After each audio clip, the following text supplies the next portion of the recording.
Good morning, class. Today we are going to discuss a lesson: what is democracy and why democracy. The topics that we will be covering is what is the meaning of democracy, features of a democracy, why do we need a democracy, or what could be the various arguments for democracy, and what could be the various arguments against democracy. And lastly, we would be looking towards a broader meaning of the term democracy. As you all are aware that the term democracy is derived from a Greek word which is composed of two parts. Demos, which means the people, and kratos, which means rule. Hence, democracy is the rule of the people. Abraham Lincoln has very rightly described democracy as a form of the government which is of the people, by the people, and for the people. Now, what could be the various differences between a democratic and a non-democratic government? A democratic government is formed by a group of people who are representatives, while a non-democratic government is a rule of a person which is done by force. In a democratic country, there might be fair and free elections, while in a non-democratic country, the concept of elections may or may not be there. In a democratic country, the major decisions are taken by the elected leaders, while in a non-democratic country, the major decisions are taken by someone who's not elected. In a democratic country, citizens have the right to oppose the policies and actions which is made by the government, while in a non-democratic country, there is criticism which is not tolerated by any ruler.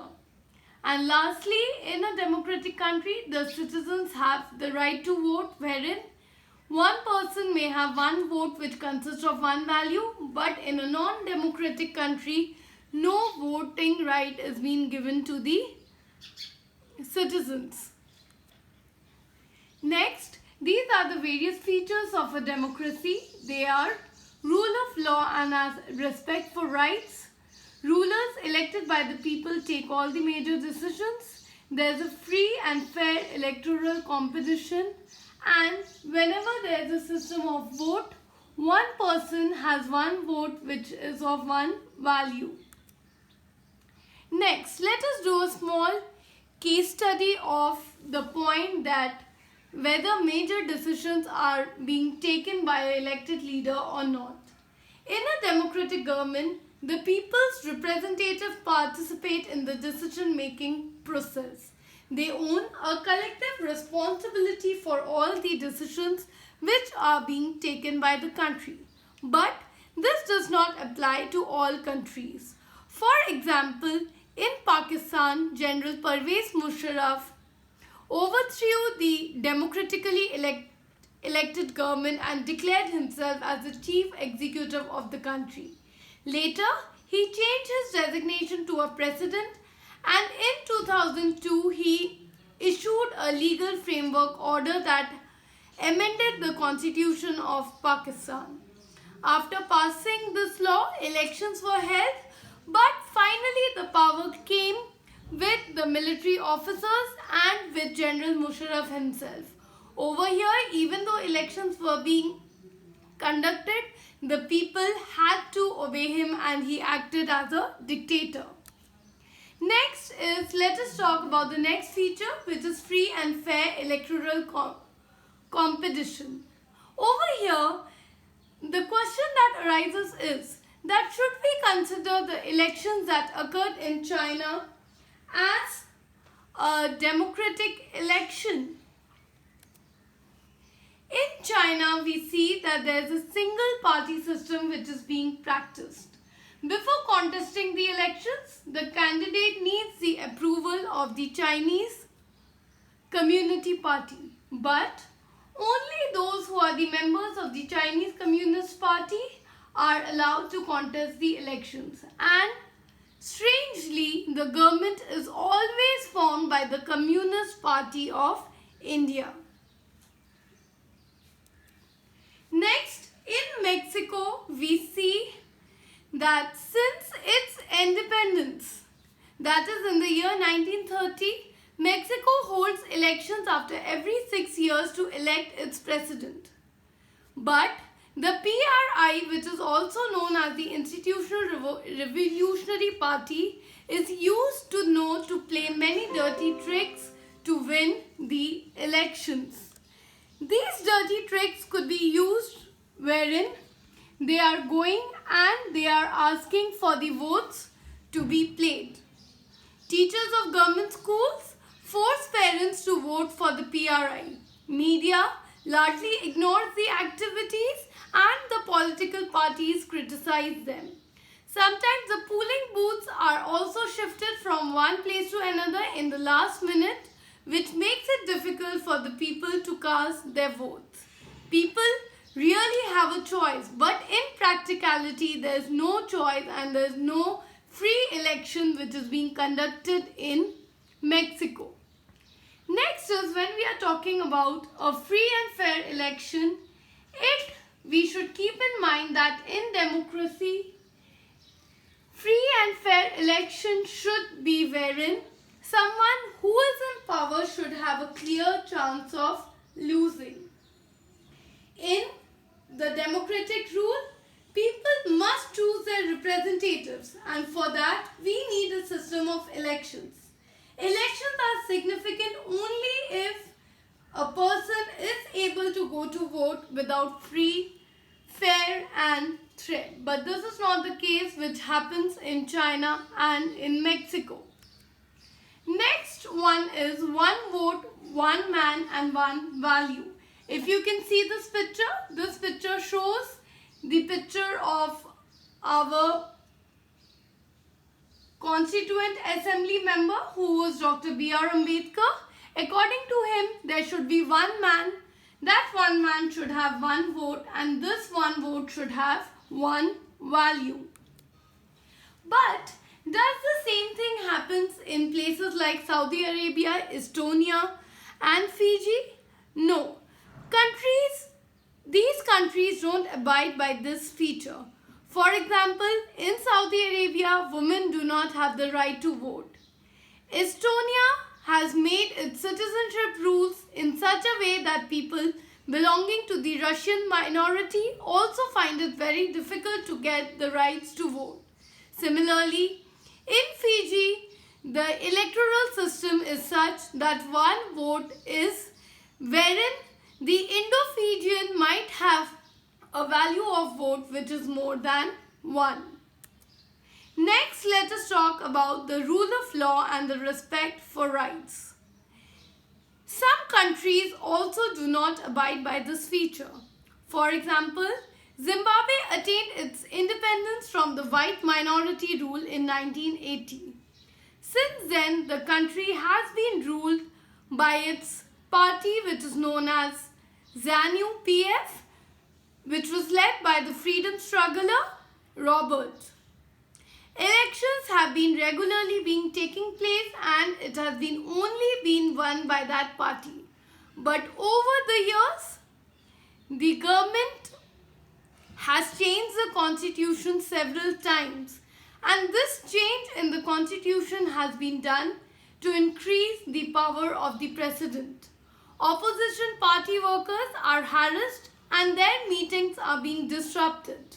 There are television, radio and independent newspapers, but unfortunately all of them are being controlled by the government and they only have to talk about the ruling party. The government also ignores the court's judgment that went against it, and it has also pressurized the judges to change the decision in favor of their arguments. In this case, the government is not a democratic one, as there is no citizens' basic rights, no political opposition and no judiciary. When we are talking about the feature of the democracy, the state should respect the basic rights of the citizen. People should be free to think, they should have their own opinion, they should also express their views and they should be able to protest in case any decision goes against them. Hence, This is a mind map which talks about the main features of a democratic country. They are: decision-making power must lie with those elected by the people. The decision must be based on a free and fair election. There should be a system of universal enfranchisement wherein everyone is getting a chance to vote, and there is no discrimination made on the basis of race, sex or gender. Government rules within limits should also be set by the Constitution, and all citizens should abide by the laws of the Constitution. Next, let us talk about the few arguments which are for democracy. A democratic government is a better form of government because it is more accountable to the government. Democratic government may consist of various decisions, consultations and discussions which involves many persons. When several people put their heads together, they are able to point out the possible mistakes, and hence it also reduces the chances of a rash decision. Democracy is also a method to deal with differences and conflicts. In a democracy, no one is a permanent winner or a loser. Different groups may live together and they may live peacefully. In a diverse country like India, democracy keeps our country, or it binds our country together. Next, democracy also enhances the dignity of the citizens, because whenever there is some mistake, the people are held accountable for it.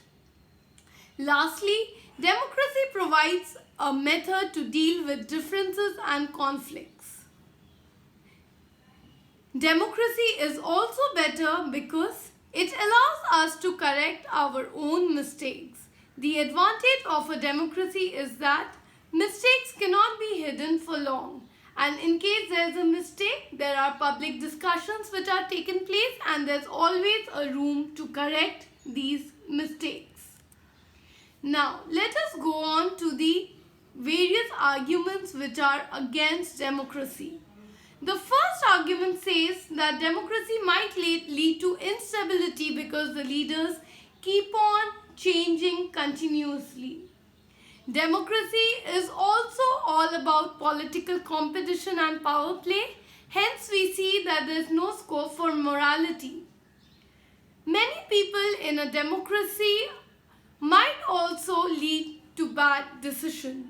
Democracy can also lead us to corruption because it is based on an electoral competition. Ordinary people, they don't know what is good for them, and hence they should not decide anything.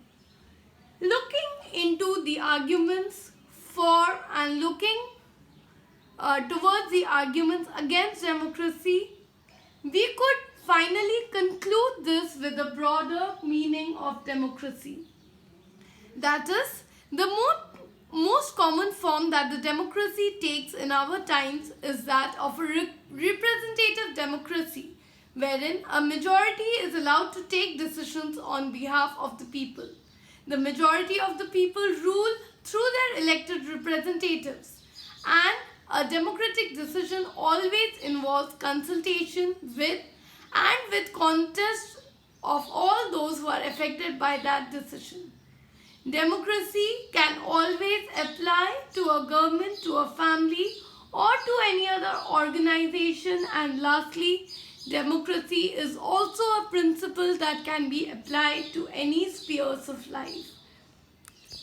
With this, we come to an end of our lesson. I hope you all enjoyed it. In case of any doubts, you could always get back to me. Thank you and have a nice day.